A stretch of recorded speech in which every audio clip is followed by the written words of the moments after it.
Hello mga kalutong bahay, magluto tayo ngayon ng merienda. Yan, napakasarap ng ating merienda ngayon. At gamit tayo rito ng saging na saba. At kailangan yung hinog na hinog talaga. Gumamit ako rito ng 8 saging kasi maliliit lang itong saging ko. Kung malalaki yung saging ninyo, pwede 6 lang.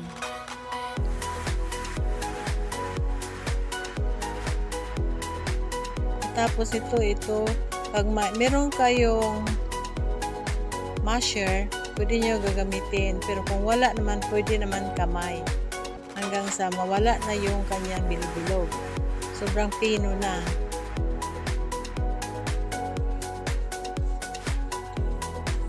Ayan.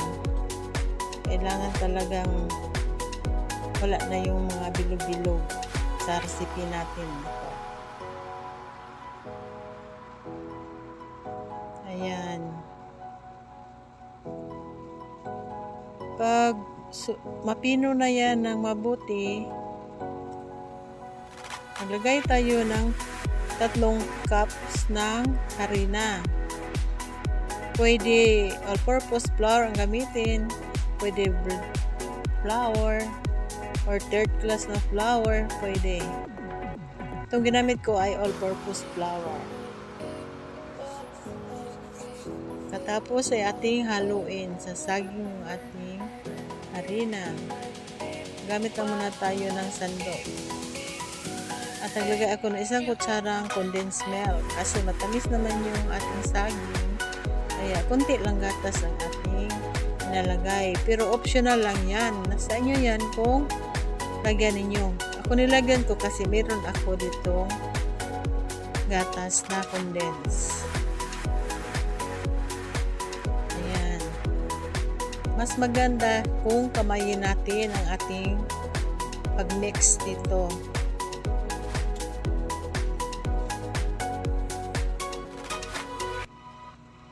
Ayan, haluin lang yun ng mabuti. Ayan, maghugas ako ng kamay kasi gusto ko kamayin kasi budlay, hasol pag hindi kamayin.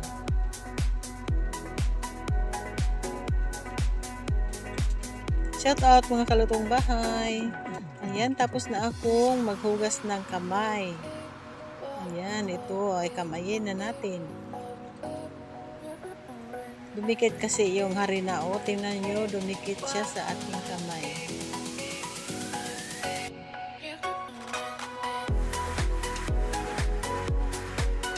Para hindi siya magdikit, lagyan natin ng mantika. Pwede margarine, pwede butter. Basta huwag lang yung mantika na yung olive oil. Saka yung ano lang na mantika talaga, vegetable oil. Yung mga ordinary lang na mantika. Ayan. Nalagyan ko na yan ng mantika at halo natin. Pati kamay lagyan natin. Ayan. At yan, ready na sa pag-mix natin. Ayan ang ating biskwit na ginamit. Hyro ang aking ginamit. Pwede rin yung Oreo. Cream o pwede rin. Pero akin yung Hyro kasi masarap din yung Hyro. Ayan. Gumamit ako ng 5 Hyro. 5 packs. Ayan, mag-assemble na tayo.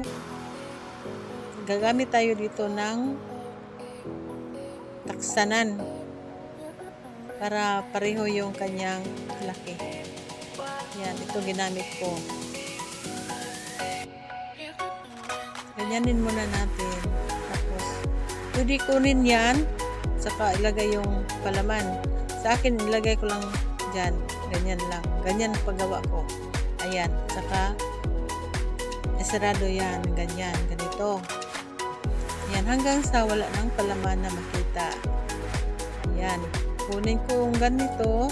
Tapos, i-ano sa ating palad at ayusin lang natin.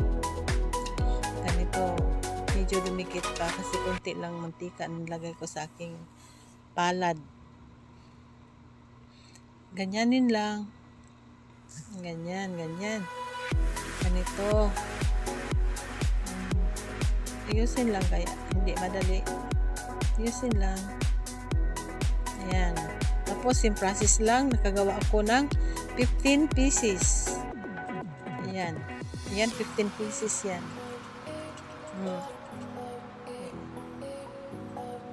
Tapos, maghanda tayo ng breadcrumbs. Kasi ikot natin yan sa breadcrumbs.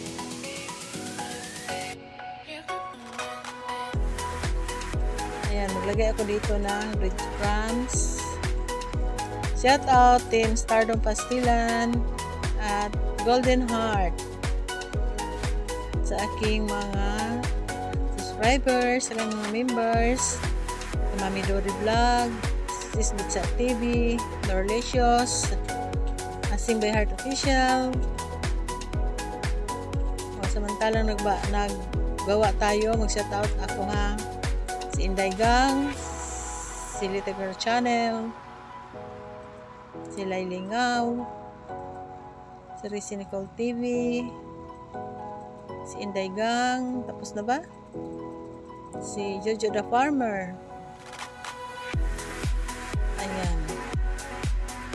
Lagyan natin yan ng breadcrumbs. At paglagyan natin ng breadcrumbs, ayusin natin yung ating balls. Hindi naman talaga balls ito. Kasi hindi naman ito. Basta ganito lang. Balls lang ang pinangalanan ko sa kanya. Ayan. At saka si Poogie Boy Production. Si Ernesto Gutlay.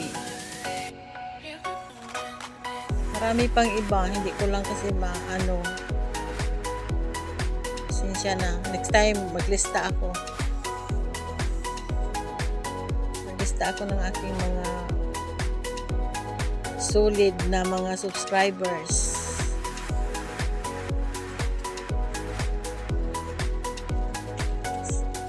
Ayan. Hanggang sa matapos yan. 15 pieces yan. Nagawa ko. Masarap to mga kalutong bahay. Madali lang to gawin. Madali lang talaga. Ayan.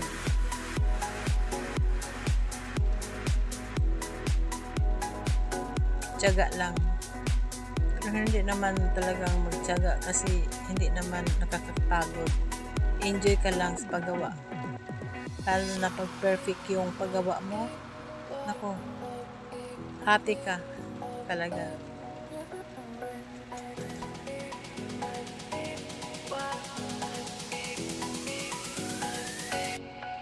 Sino pa ba yung aking mga subscribers na may mental block ako?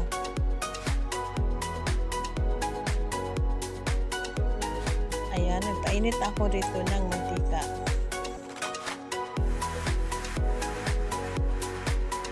Sa mahinang apoy lang ha. Ayan.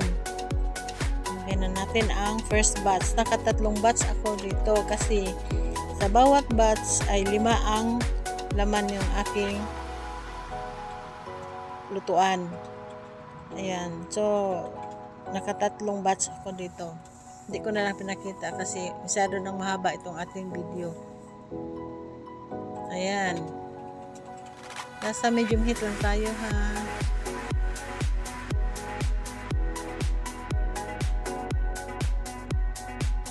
Ayan. Hintayin lang natin na mag-brown.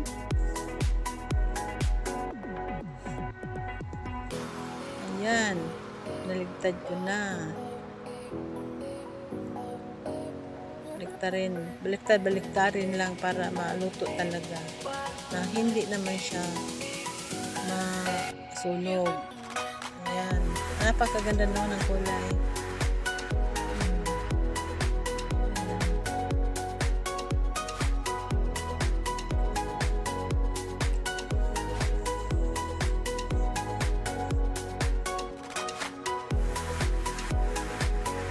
Ayan. Hanguin natin ang first batch.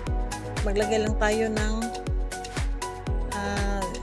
tissue dyan sa ating plato para magkuha yung kanyang excess oil. Doon, kumapit doon sa tissue.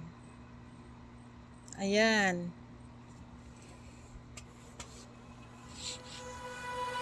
At ito na ang ating haluto sa first batch. At maraming salamat. Hindi ko na ipakita yung second batch at third batch. Sana nagustuhan ninyo itong ating recipe mga kalutong bahay. At ayan na ang ating luto ngayon. Maraming salamat.